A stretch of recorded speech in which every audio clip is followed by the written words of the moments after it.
아멘. 아멘. 저희가 이제 비대면으로 예배하게 되었습니다. 예배로 오시는 우리 한 분 한 분 축복합니다. 우리 서로 앞뒤자로 인사하실까요? 잘 오셨습니다. 반갑습니다. 온라인 또 3층 카페 한 분 한 분 축복합니다. 네. 특별히 이제 여기 현장에 오신 분들은 뭐랄까 또 비대면 상황 가운데서도 우리 필수 인력으로 이렇게 오셔서 이렇게 함께 예배를 섬기게 되셨습니다. 감사합니다. 이렇게 와주셔서 또 섬겨서 감사하고 또 각 가정에서 또 예배하시는 분들 축복합니다. 제가 오늘 이렇게 금요일마다 저희가 이제 예배를 준비하는 기도를 하는데 그때 하나님이 그 마음을 주시더라고요. 우리가 기뻐하며 예배하자. 아무리 비대면 상황이라 하더라도 처음에는 그렇게 막 화도 나고 또 마음도 아쉬움도 있고 그랬는데 그렇게 예배하면 하나님이 원치 않으시겠다는 생각을 하게 되었어요. 그래서 이렇게라도 우리가 예배할 수 있게 하신 하나님을 찬양하고 감사로 나아가는 예배가 되었으면 좋겠습니다. 여러분 감사의 제목을 찾으면 참 감사한 게 많아요. 왜냐하면 이 비대면 상황에서도 이렇게 온라인을 통해서 유튜브로 예배할 수 있다는 게 얼마나 감사하고, 그리고 여러분의 현장, 삶의 현장이 지금 아마 각 가정들 방에서, 그다음에 거실에서, 식탁에서 예배하는데 그곳이 예배 공간으로, 주일 예배 공간으로 될 수 있다는 게 얼마나 감사합니까? 그렇죠? 우리가 감사의 제목을 찾으면 참 너무 좋을 것 같아요. 그러나 아쉬운 것은 우리가 이 현장에서 서로 보지 못하는 게 아쉽잖아요. 그래서 지금 예배 중에 여러분 온라인으로 드리는 각 가정들, 개인들 사진을 찍어가지고 우리 이광 전사님이나 우리 박은영 간사님에게 예배 중에 보내주시면 저희가 예배 말미에 다시 한번 이렇게 서로 좀 보면서 교제하는 시간을 갖도록 하겠습니다. 그 얼굴 한번 보는 게 엄청난 힘이거든요. 우리 성도들에게는요. 그래서 우리 각 층에서 각 또 거실에서 예배하시는 분들 사진 한번 찍어주시면 감사하겠습니다. 늦지 않게 보내주세요. 오늘 말씀은 요한복음 말씀입니다. 지난주에 이어서 예수님과 유대인들 간의 이 대화, 논쟁, 이 얘기들을 오늘도 마무리해서 보도록 하겠습니다. 근데 사실은 이제 이게 대화라고 말씀드렸는데 나중에는 논쟁이 되어지고요. 오늘 이 8장 읽지 않았지만 8장 말미에 가면 어떤 상황이 나오냐면 예수님을 돌로 치어서 죽이려고 하는 그런 상황까지 나오는 거예요. 그럼 도대체 무슨 얘기가 오갔길래 마지막에 돌로 들어서 예수를 죽이려고 하느냐? 이거 굉장한 얘기겠죠? 자, 그럼 한번 오늘 이 예수님과의 대화 가운데 조금 이렇게 격화되는 얘기들을 한번 살펴보도록 하겠습니다. 예수님께서 한마디로 말씀드리면 오늘 이 얘기 가운데, 유대인들과의 얘기 가운데 유대인의 자존심을 건드는 얘기를 했어요. 예수님도 유대인이면서 유대인의 정체성과 자존심을 확 무너뜨리는 얘기를 하다 보니까 그들이 마지막에 돌을 들어 치려고 하는 그런 상황까지 가게 된 거예요. 자, 예수님과 누구라고요? 유대인이. 예수님도 유대인입니다. 그럼 유대인, 우리가 잘 알고 있지만 혹시라도 우리가 또 유대인에 대해서 잘 정립을 하고 우리가 들어가는 게 좋을 것 같아요. 유대인이라고 하면 기본적으로 이스라엘 사람을 그냥 유대인이라고 합니다. 뭐 다 들어가면 뭐 남북 유다가 나눠지고 뭐 이런 상황이 있는데 그냥 이스라엘 사람이라고 얘기하시면 되겠어요. 그러면 이 유대인들에게도, 자기 이스라엘에게도 그 나라를 만든 시조가 있을 거 아니에요? 우리나라처럼 단군 할아버지가 있겠죠. 그게 성경에 나오는 아브라함입니다. 그래서 아브라함 하면 그들은 그 아브라함을 굉장한 자신의 그 조상으로 여기게 된단 말이에요. 그래서 아브라함의 이 논쟁, 아브라함의 자녀들이라고 믿고 있는 그 유대인들, 오늘 이 예수님과 논쟁하는 중에 그 아브라함에 대해서 예수님께서 그냥 소위 말해서 깎아내립니다. 아브라함에 대한 얘기가 아니라 아브라함의 자손인 것에 대한 그 자부심을 깎아내리게 되는 것입니다. 자, 오늘 예수님 예수님께서 했던 유명한 말씀에서도 촉발됩니다. 우리가 잘 알고 있는 그 얘기 읽진 않았습니다만, 진리를 알지니 진리가 너희를 자유롭게 하리라. 이 말씀이 정말 은혜가 되는 말씀이죠. 왜냐하면 우리는 이 말씀이 예수님께서 우리를 해방시키는 말씀이구나 라고 알기 때문에 그냥 마음을 엽니다. 그런데 이것을 들은 유대인들은 이것에 마음이 닫혔어요. 우리랑 달라요. 오늘 진리를 알지니 진리가 너희를 자유롭게 하리라. 이 말씀 앞에 우리는 마음이 열리는데 그들은 마음이 닫혔어요. 왜 닫혔을까? 그 얘기는 이면에는, 자유롭게 된다는 말의 이면에는 뭐가 있어요? 너희는 묶여 있다는 거예요. 예수님, 그러면 우리가 묶여 있다니요? 우리가 한 번도 종이 된 적이 없는데 우리를 자유롭게 한다는 것은 우리가 종이 됐다는 얘기입니까? 하고 발끈해요. 그 사실 참 이 유대인들은요, 정말 이 정신 승리가 강한 민족이에요. 그래서 지금 오늘날까지 와 살아 있는지 모르겠습니다만은 진짜 정신 승리가 강해요. 왜냐하면 우리는 한 번도 종이 된 적이 없대요. 이 거짓말이거든요. 현실적으로 이스라엘 백성들은 그들이 바벨론의 포로로 끌려가 난 다음부터 예수님 오시기까지 400년 정도 지나는 그 기간 동안에 한 번도 주권을 찾아본 적이 없어요. 거꾸로 얘기하면, 그러니까 우리가 한 번도 주권을 찾아본 적이 없는데 이렇게 얘기해야 되는데 한 번도 종이 된 적이 없다고 얘기하는 거예요. 바벨론에게, 그 다음에 끝나고 난 다음엔 그리스에게, 그리스 끝나고 나면 지금은 로마에게. 그러니까 그들은 한 번도 종이 된 적이 없다고 하는데 종이 되었거든요, 지금도. 근데 종이 되지 않았다는 것은 너희가 우리를 짓밟아도 우리는 너희의 종이 되지 않겠다는 정신 승리를 하는 거죠. 그래서 이 로마 시대에서도요, 로마가 얼마나 큰 제국입니까? 전 세계를 다스렸는데 가장 큰 나라 중, 이 나라의 영토에서도 가장 골치 아픈 민족이 이 이스라엘이었어요. 이스라엘은 끝까지 굴복하지 않거든요. 그러니까 결국에는 예수님 떠나고 난 다음에 AD 70년에 이스라엘을 완전히 멸망시켜 버리죠, 로마가. 그로부터 AD 70년부터 그들이 멸망되고 1948년 그들이 다시 돌아올 때까지 이스라엘은 이렇게 살아간 겁니다. 그러니까 정신 승리하며 살아간 거예요. 자, 아브라함이 이렇게 중요합니다. 그러니까 이들은 아브라함의 자손됨을 굉장히 자랑스럽게 여기는 거예요. 그런데 예수님이 그게 아니라는 거예요. 너희가 아브라함의 자손이면 이렇게 하지 않았을 것이다. 39절 40절 같이 한번 읽어볼까요? 39절 40절 읽어보겠습니다. 시작. 대답하여 이르되 우리 아버지는 아브라함이라 하니 예수께서 이르시되 너희가 아브라함의 자손이면 아브라함이 행한 일들을 할 것이거늘 지금 하나님께 들은 진리를 너희에게 말한 사람인 나를 죽이려 하는도다. 아브라함은 이렇게 하지 아니하였느니라. 아브라함은 이렇게 하지 아니하였느니라.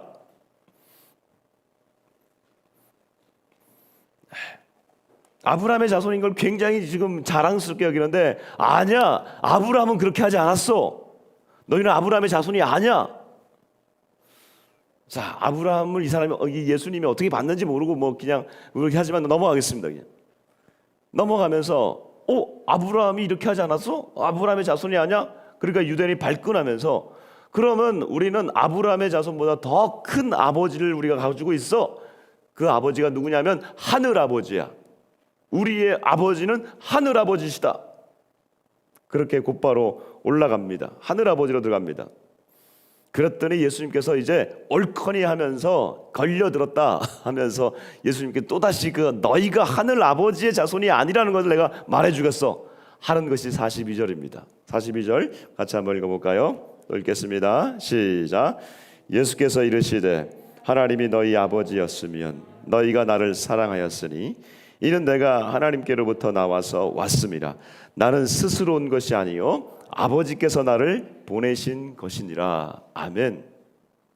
너희가 하나님 아버지의 자손이라고? 아니야. 내가 하나님으로부터 왔는데 니네가 하나님 자손이면 내 말을 지금 들어야 되는데 내 말을 듣지 않는 걸 보니 너희들은 아브라함의 자손도 아니고 하나님의 자손도 아니다 라는 거예요. 제 말이 조금 빠르죠? 온라인 묻는 분들 제 말이 조금 빠르면 얘기를 해주세요. 제가 이번 주에 제가 설교했던 걸 쭉 들어봤는데 제가 너무 늦게 얘기하고 있더라고요. 그래서 제가 오늘부터는 이제 미디어 예배니까 조금 빨리 이렇게 합니다. 너무 빠르면 저한테 나중에 얘기해 주세요. 너희가 하나님의 자손이 아니다.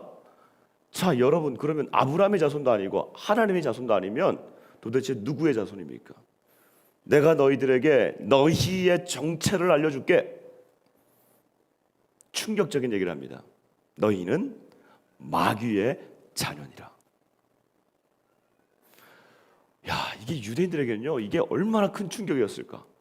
하나님을 섬기고 아브라함을 섬기고 있는 사람들인데 너희는 아브라함의 자손도 아니고 하나님의 자손도 아니고 너희는 마귀의 자녀야. 너무 큰 충격이죠. 자, 그러면 이 말이 진짜인지 아닌지는 모르겠고 이 말이 우리에게는 적용되는 것일까요? 유대인들이 마귀의 자녀라고 하는 것, 그게 그러면 그렇구나. 근데 우리가 유대인이 아니잖아요. 우리가 아브라함의 자손이 아니잖아요. 믿음의 자손이지 혈통적으로는 우리가 아브라함의 자손이 아니잖아요. 그럼 우리랑 상관이 없는 거예요. 그렇죠? 그러면 굳이 이 얘기를 우리가 오늘 이 시간에 시간을 들여서 알아볼 필요는 없어요. 왜냐하면 유대인이 마귀의 자손이면 그래, 쟤네들은 마귀의 자손이야. 그런데 우리랑 상관없어. 이렇게 끝날 수 있기 때문에 그렇죠. 근데 예수님께서 지금 너희가 마귀의 자녀라고 얘기하는 것은 아브라함 이전의 사건을 가지고 얘기하고 있기 때문에 이것이 우리에게도 적용이 되는 거예요. 예수님께서 지금 이 마귀의 자녀라고 얘기하는 것은 아브라함 때부터가 아니라 최초의 인간 아담에서부터 출발하는 것이기 때문에 유대인뿐만 아니라 저와 여러분도 아담의 자녀들이기 때문에 우리가 이 마귀의 자녀라고 하는 것에 해당이 되는 겁니다. 자, 그러면 유대인들이 그 당시에 들었던 그 충격, 가졌던 그 충격이 저와 여러분에게도 있어야 돼요. 뭐? 잠깐만, 내가 마귀의 자녀라고? 그 유대인들이 그렇게 질문했을 거예요. 도대체 지금 당신 뭐 하는 거예요? 여러분, 그래서 예수님을 돌로 쳐 죽이려고 했던 이 얘기가 이제 아시겠죠? 마귀의 자녀라고? 근데 여러분과 저에게도 이렇게 동일하게 이것이 적용되는 얘기라는 거예요. 그러면 그 증거가 있어야 되지 않겠습니까? 저와 여러분이, 그 유대인들이 마귀의 자녀라고 하는 증거, 나는 당연히 엄마 아빠의 자녀인데 우리 부모님의 자녀이고 우리 가문의 자녀인 줄 알았는데 마귀의 자녀라는 거예요. 예수님께서 이것을 44절에서 세 가지로 말씀해 주고 있습니다. 우리 44절 한번 읽어 보겠습니다. 같이 한번 읽어볼까요? 44절입니다. 시작. 너희는 너희 아비 마귀에게서 났으니 너희 아비의 욕심대로 너희도 행하고자 하느니라. 그는 처음부터 살인한 자요 진리가 그 속에 없으므로 진리에 서지 못하고 거짓을 말할 때마다 제 것으로 말하나니 이는 그가 거짓말쟁이요 거짓의 아비가 되었음이라. 아멘.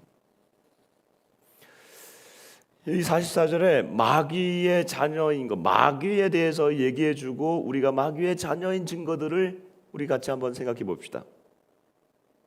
첫 번째로 마귀를 이렇게 얘기하고 있습니다. 진리가 그 속에 없으므로 진리에 서지 못하고, 마귀 안에는 진리가 없대요. 그리고 진리에 서지 못한대요. 참 이게 말이 어렵죠. 진리가 뭔지도 모르고 진리에 선다는 것이 어떤 것인지도 모르겠는데 이걸 우리가 알아야 되는지. 여러분, 이게 간단하게 얘기하면 이렇습니다. 여러분, 진리라고 하는 것은 항상 빛과 어둠과 같은 거예요. 빛이 있으면 어둠이 대조되면서 빛과 어둠이 드러나죠. 진리가 있으면 뭐가 있을까요?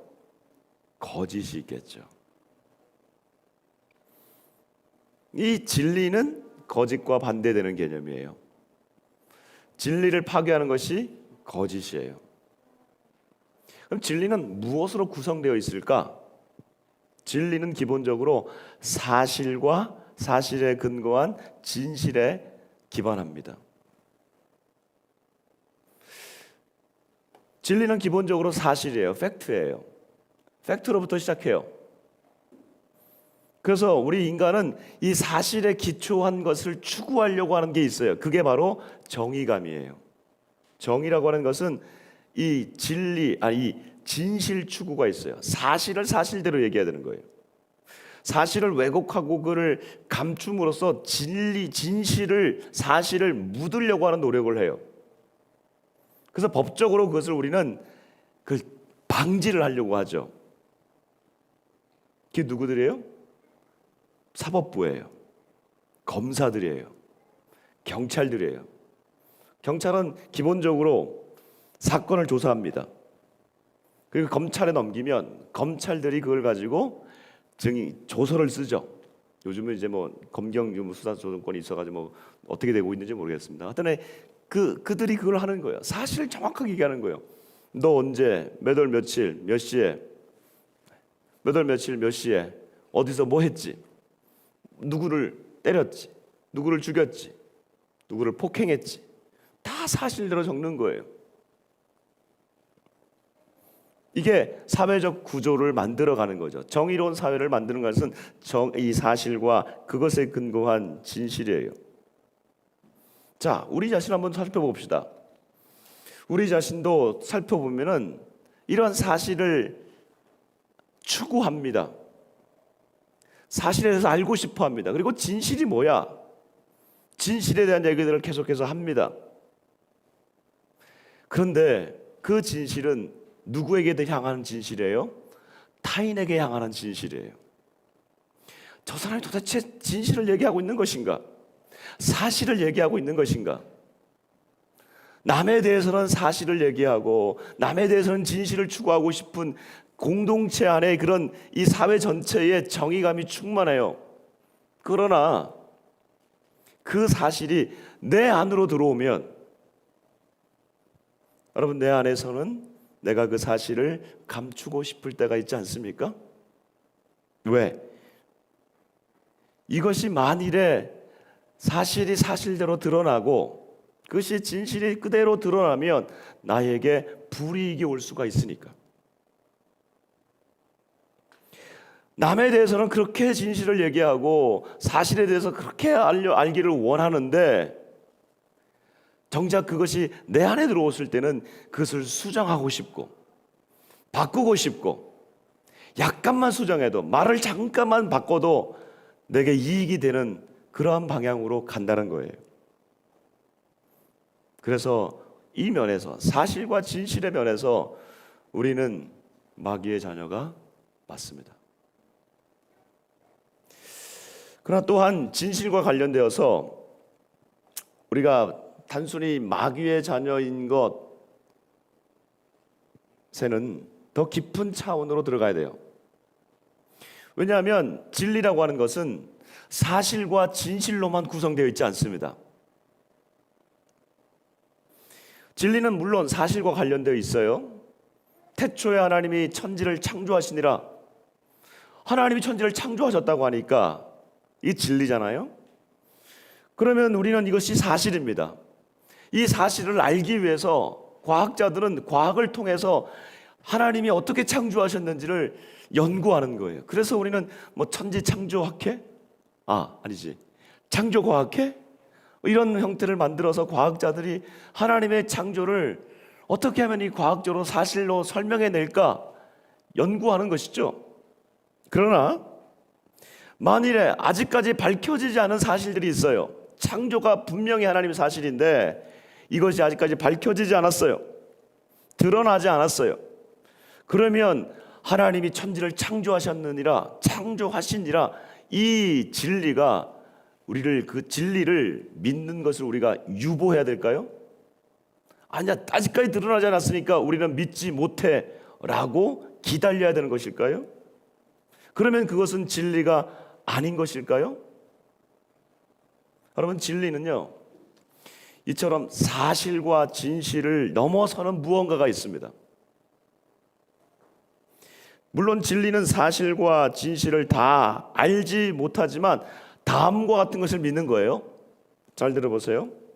사실과 진실이 다 하나님 안에 있다는 거예요. 태초에 하나님이 천지를 창조하시니라. 이게 사실이면, 다 드러나지 않았으면 그것을 하나님 안에 있기 때문에 그것을 믿는 것이고, 더 나아가서 이것을 하신 최종 진리는 누구냐면 바로 하나님 자체라는 거예요. 그래서 사실과 진실을 넘어서는 진리는 하나님이신 거예요. 하나님이 진리이고 하나님 안에 진리가 있다는 거예요. 그건 사실이 아니야. 여러분, 내가 정확하게 어떤 사람이 사실을 사실로 말할 수 있고 사실을 사실대로 다 알 수 있습니까? 예를 들어 볼까요? 오늘 우리가 이 자리에 2021년 7월 18일 11시 58분에 있습니다 라고 하는 건 사실입니다. 객관적 사실이죠. 그러나 이 사실이 바뀌어질 수 있잖아요. 북한에서는 뭐라 그럽니까? 주체 110 몇 년이에요 올해가.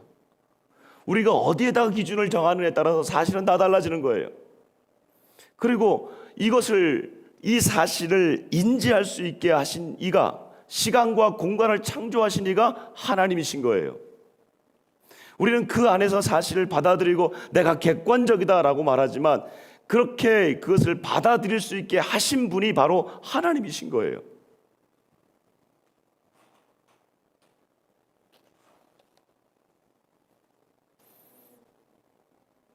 사실은 왜곡될 수 있어요. 사실은 변형될 수 있어요. 그 사실이 하나님 안에 있을 때에만 진리가 되는 것입니다. 예를 들어 볼까요? 예수님이 돌아가셨어요. 그리고 3일 만에 부활하셨어요. 제자들이 그를 만났어요. 그래서 제자들이 수군거리기 시작합니다. 예수님을 우리가 만났어. 근데 그 중에 만나지 못한 한 사람이 있어요. 도마예요. 도마의 생각에는 죽은 사람이 다시 살아난다? 이건 생각하지 못하는 거예요. 이건 사실이 아니에요. 그런데 그가 나중에 예수님을 만납니다. 죽은 사람도 살아난 것을 그가 보게 된 거예요. 자기가 알고 있던 사실이 아니었던 거예요. 그때 예수님이 뭐라고 말씀하시죠? 너는 본고로 믿느냐? 보지 못하고 믿는 자는 복되도다. 내가 이해하는 사실이 진리가 아니라 하나님이 진리라는 거예요. 참 어렵습니다. 우리가 신앙생활 할 때 이 하나님이 진리라는 것을 인정하는 태도와 내가 이해할 수 있는 만큼 사실과 진실에 기반해서 내가 신앙생활 하겠다 하는 태도가 달라요. 내가 아는 만큼, 내가 이해가 되는 만큼만 내가 한 발자국 나가겠다. 그 태도를 하나님이 원하시는 게 아니에요. 하나님이 진리라고 하는 것을 더 인정한다면 그러면 진리는 결국은 그분이기 때문에 그분을 믿는 겁니다. 그래서 진리는 인격을 갖고 있고 우리와 인격적 관계가 되는 거예요. 사실이 우리와 관계되지 않습니다. 사실은 사실이에요. 그러나 그 사실을 주관하신 분이 진리라고 하는 것을 믿으면 하나님 안에 우리가 들어가는 거예요. 그래서 진리는 우리와 연결되는 거예요. 구약에서 지혜가 우리를 부릅니다. 지혜는 진리를 추구하는 방법이에요. 방식이에요. 그런데 구약의 잠언을 보십시오. 지혜가 살아있어요. 지혜가 거리에서 우리를 부르니 지혜를 마치 살아있는 것처럼 얘기를 해요. 지혜는 인격이에요. 진리는 인격적으로 우리와 관계를 맺기를 원하시는 거예요. 우리가 아무리 우리가 사실을 객관적으로 얘기하고 아무리 우리가 머리를 가지고 이성을 가지고 얘기한다 하더라도 지난주에 말씀드려도 이 오염된 이성으로 진리를 파악할 수가 없는 거예요. 하나님을 만난 자들, 하나님 안으로 들어간 자들. 그래서 예수님께서 뭐라고 말씀하십니까? 내가 곧 길이요 진리요 생명이니 나를 말미암지 않고 나를 통과하지 않고는 하나님 아버지께로 갈 자가 없느니라. 아버지께로 올 자가 없느니라. 진리는 관계를 맺는 것이죠.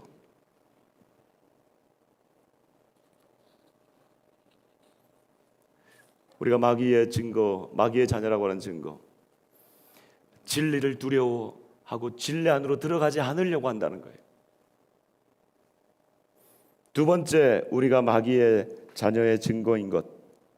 오늘 44절에 보니까 마귀가 거짓말을 하고 마귀는 거짓의 아비라는 거예요. 아버지라는 거예요. 마귀 안에는 진리가 없기 때문에, 여러분, 진리가 없으면 뭘로 가르쳐요? 빛이 없으면 어둠이 있듯이 진리가 없으면 거짓이에요. 그 마귀 자체는 거짓으로 가득해요. 아니, 그냥 거짓이에요. 그냥 거짓. 입을 벌리면 거짓말이 나오고 존재 자체가 거짓인 거예요. 이게 마귀의 특성이에요. 그럼 마귀는 원래부터 거짓말장이. 우리가 마귀의 자녀의 증거라고 하는 것은 우리 안에 거짓이 있다는 거예요. 여러분, 우리가 거짓으로 가득 찼다고 말하고는 말할 수 없지만 거짓이 없다고 말하면 그건 거짓말장입니다. 그렇죠? 예, 현장에 있는 분들이 고기를 끄덕여 주셨어요. 이래서 현장이 필요해요. 온라인 내가 어떻게 알아 이게?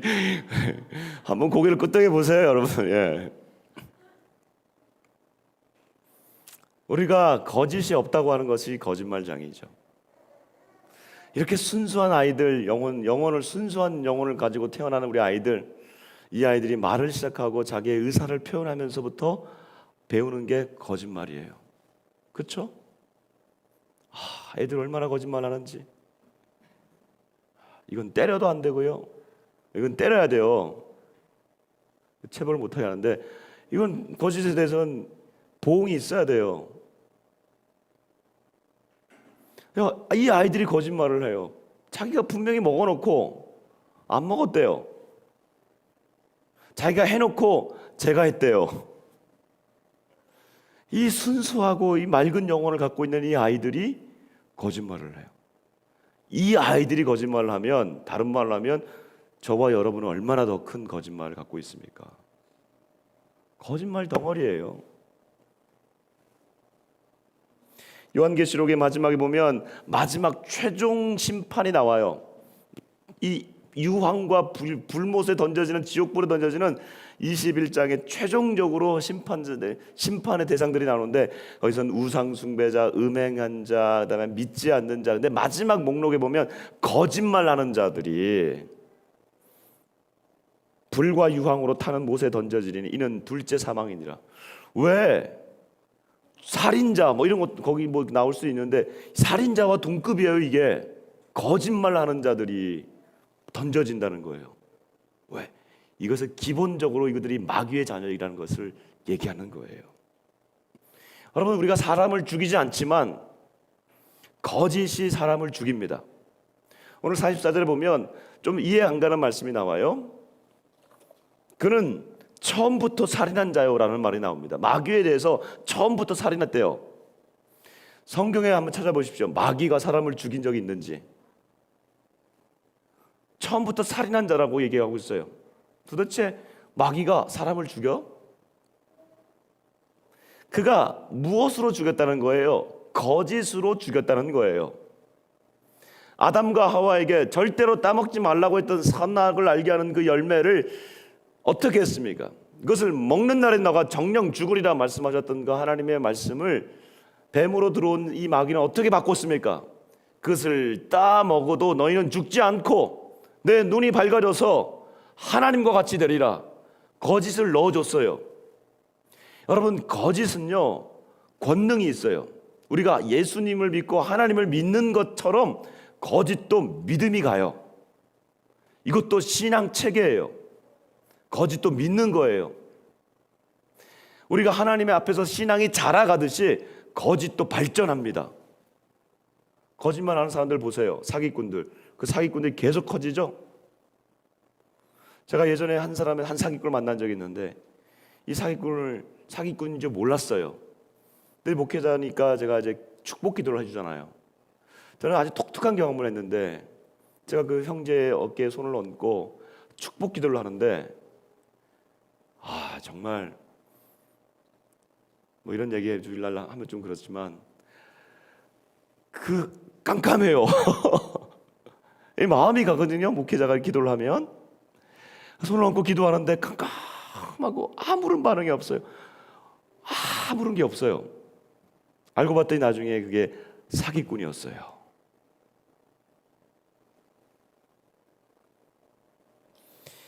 하와에게 거짓말을 했어요. 그들이 그것을 믿었어요.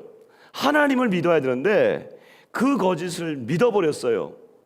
거짓이 들어와 버렸어요.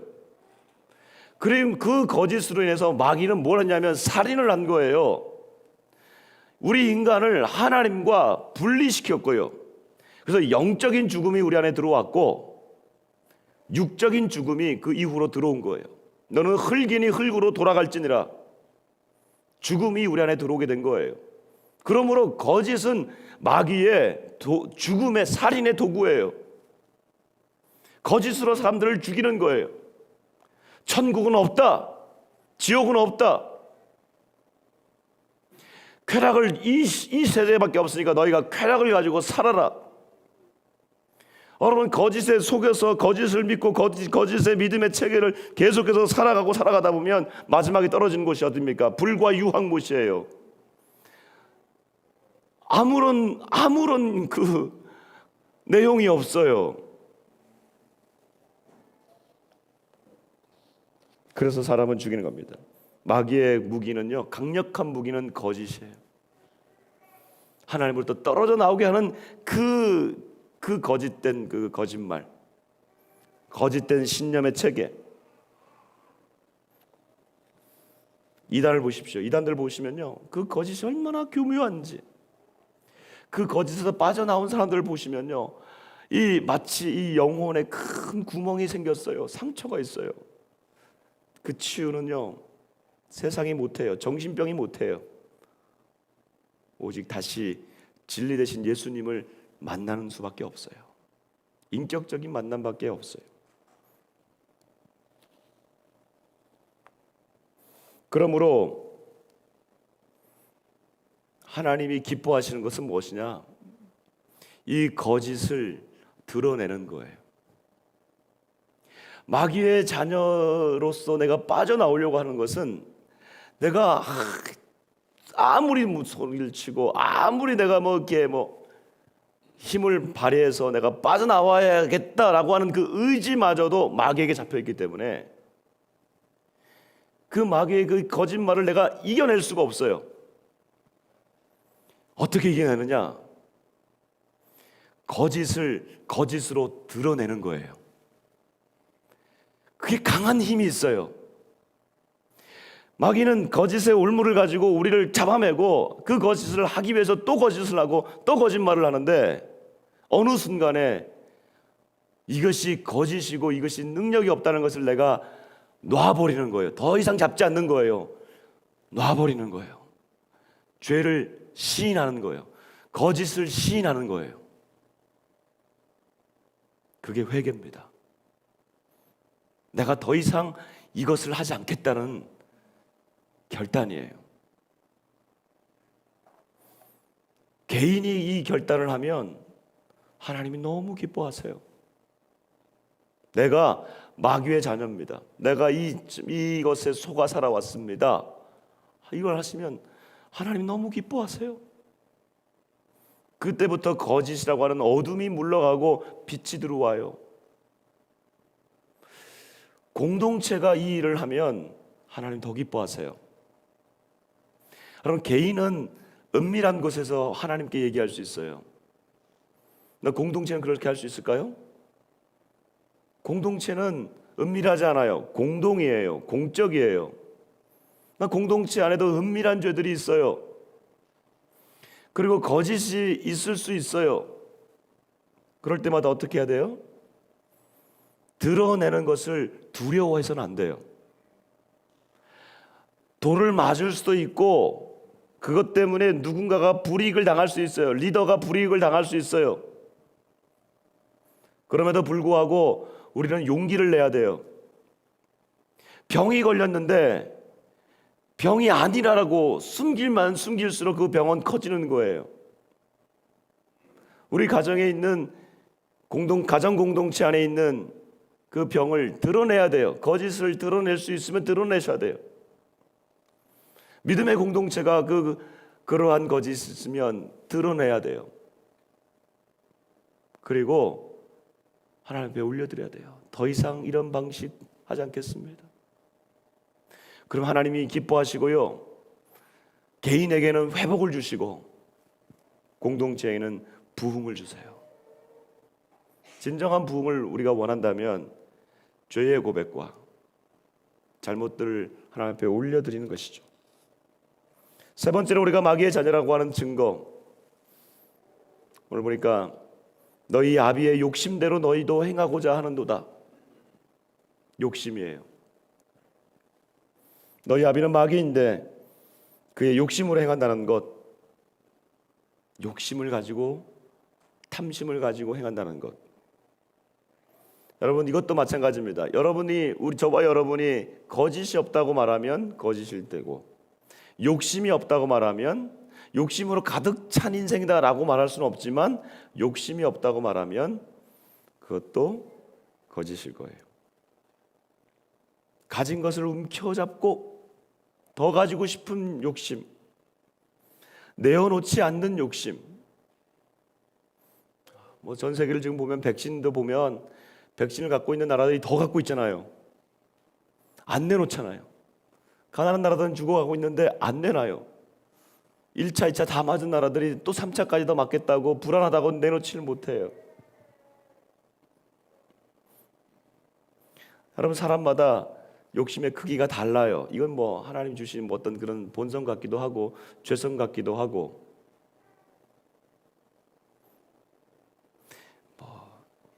그 차이가 있을 뿐이지, 그 차이를 가지고 우리는 조금의 욕심을 가지고 더 큰 욕심으로 나아가고, 큰 욕심을 갖고 있는 자들은 더 큰 욕심으로 나아가고, 차이가 별로 없어요.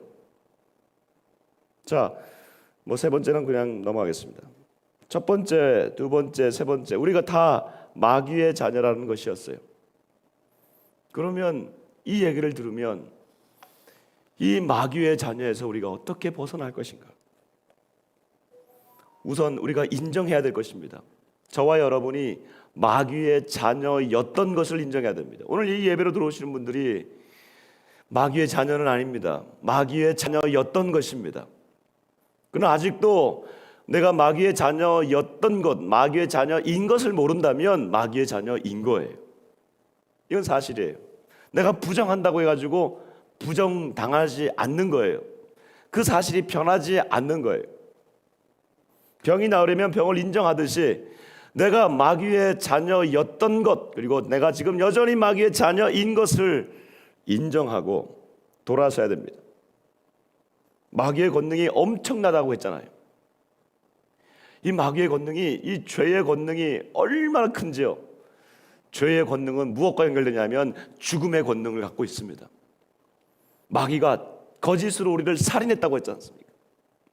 하나님으로부터 우리를 끊어버린 영적인 살인자일 뿐만 아니라 우리를 육적으로 죽게 한 살인자예요. 그래서 죽음이란 공포가 마귀가 주는 공포예요. 죽는다, 죽인다, 죽음에 대한 공포가 얼마나 큽니까? 저와 여러분도 아무리 우리가 하늘나라에 대한 소망이 있어도 죽음의 공포는 이거는 말할 수 없어요. 너무 커요. 그러나 여러분, 이 마귀의 권능에서 오늘 예수님께서 말씀해 주십니다. 너희가 마귀의 자녀다. 나는 하나님으로부터 왔다.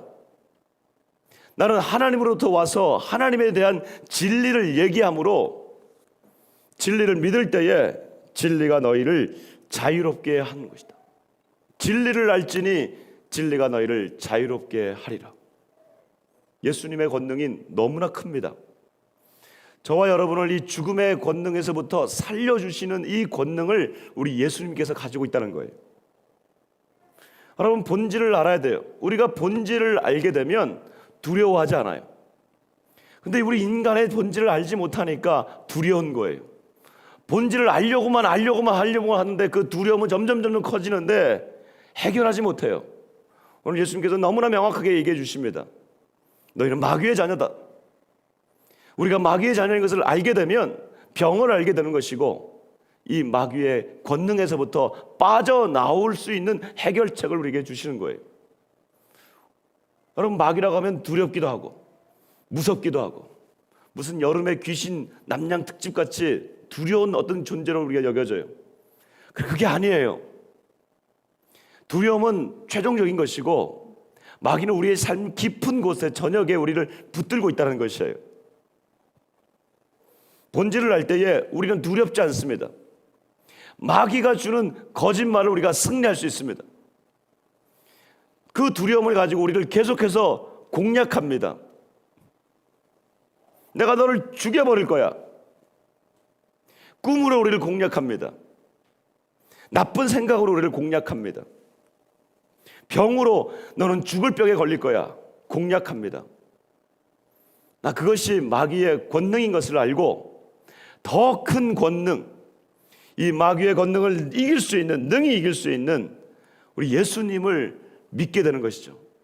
그러니까 여러분, 예수님의 권능은 얼마나 큰 거예요. 저는 요한복음을 이렇게 계속해서 설교하면서 이 예수님에 대해서 더 알아갔으면 좋겠어요.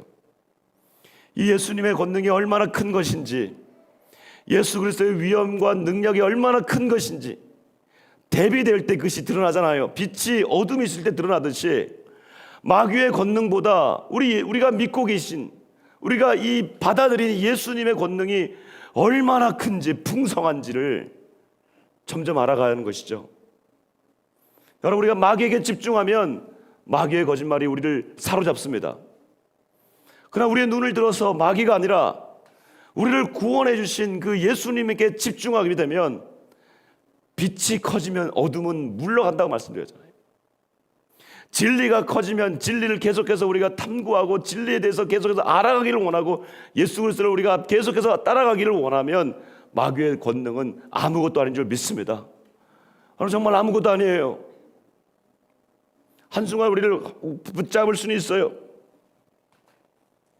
그러나 마귀가 우리를 주인 삼을 수는 없다는 거예요. 그래서 자유라고 하는 것은 본질적인 해방이에요. 마귀는 우리를 묶습니다. 죽음을 가지고 거짓을 가지고 거짓은 거짓을 또 거짓을 낳고 성을 쌓아서 우리를 파멸로 가지만 예수님은 풀어놓아 다니게 하라. 풀어놓는 겁니다. 눌린 자를 자유케 하고 포로된 자를 자유케 하고 어둠에 갇힌 자를, 눈먼 자를 보게 하고 상한 자를 고쳐주시고 우리를 풀어주시는 자유, 이 풀어주시는 자유를 계속해서 우리가 생각하고 그것을 경험하고 그것을 알기를 원하고 그것이 내 것이 되기를 원하는 자세가 필요합니다. 그러면 이 어둠의 것들은 물러가게 되는 것이에요. 여러분, 이번 한 주간 이렇게 살아가시기를 원합니다. 이번 한 주간은요, 그렇게 끝까지 살아가 보십시다. 제가 보면 우리 성도들 보면은 월요일 날까지는 가는데 화요일부터 넘어지기 시작하고 수요일쯤 되면 거의 빈사 상태가 되고 목요일 되면 거의 죽어서 금요 기도회는 겨우 나와요. 나오는 게 은혜예요. 예수님을 추구하고 예수님을 붙들고 진리를 알고 할 때에 육체의 피곤함도 이겨낼 수가 있고, 피곤하죠. 요즘 피로 사회니까. 그러면 피곤하다고 하는 것이 우리의 영혼을 막는 벽이 되어서는 안 돼요. 그것이 우리의 핑계가 되어서는 안 돼요. 또다시 그 자리에서 일어나서 주님께 나아가고 그분을 더 알기를 원하고 그분을 만나기를 원하는 그 자세. 그럴 때에 우리가 하나님의 자녀이고 예수 그리스도를 통해서 자유함을 얻는 그런 존재라는 것을 알게 됩니다. 이 자유가 저와 여러분에게 있기를 원합니다. 코로나 시대 가운데 우리가 정말 많이 눌리고 마음의 심적으로 눌리고 어떻게 가야 될지도 모르겠고 괜찮아요. 이제 좀 익숙해졌어요. 기쁨으로 예배하십시다. 어느 곳에 있든지 기쁨으로 예배하십시다. 우리 하나님 아들 예수 그리스도를 믿으십시다. 자유함을 주시는 그 예수 그리스도를 믿으십시다. 사단이 주는 그 거짓에 우리가 속지 마십시다. 우리 자녀들이 안 될 거야. 이렇게 해가지고 우리 자녀를 망할 거야. 사단이 주는 거짓말입니다. 하나님 안에서 우리가 안에서 자녀들은 자유하게 될 것이고 다음 세대들 일어나게 될 것이고 이 민족 지금 막 물려 있고 막 넘어지고 뭐 동북아 무슨 경쟁을 이렇게 보면은 어떻게 나갈지 모르는데 기도하는 민족은 반드시 일어날 줄 믿고 저 북녘 땅도 하나님이 살려주실 줄 믿고 이 나라에 새로운 미래가 올 것을 믿고 저 북녘 땅의 교회가 세워질 것을 믿고 그 교회는 우리 자녀들과 함께 남한의 자녀들과 북한의 자녀들이 함께 일어날 것을 믿고 선포하고 나아가는 겁니다. 할렐루야, 할렐루야. 자유가 우리를 기쁨으로 나가게 하는 것이고 자유가 우리를 승리하게 하는 것입니다. 김중건 목사님이 이런 얘기를 하셨어요. 백문일답, 무슨 질문을 해도 그 질문의 대답은 예수 그리스도입니다. 우리 인생의 목표가 누구십니까? 우리는 누구를 따라야 합니까? 마귀를 이길 수 있는 유일한 길은 누구입니까? 하나님께로 인도하는 자는 누구입니까? 교회를 교회되게 하시는 분은 누구입니까? 자녀들에게 생명을 주시는 분은 누구입니까? 이 나라의 주인은 누구입니까? 나의 인생의 목표는 누가 정합니까? 예수 그리스도밖에 없어요. 그분을 묵상하고 그분을 따라갈 때에 우리 안에 승리가 일어나게 되는 것입니다. 사랑하는 모든 성도들 일어나는 한 주간이 되시기를 주의 이름으로 축복합니다. 이제 우리 같이 찬양하십시다.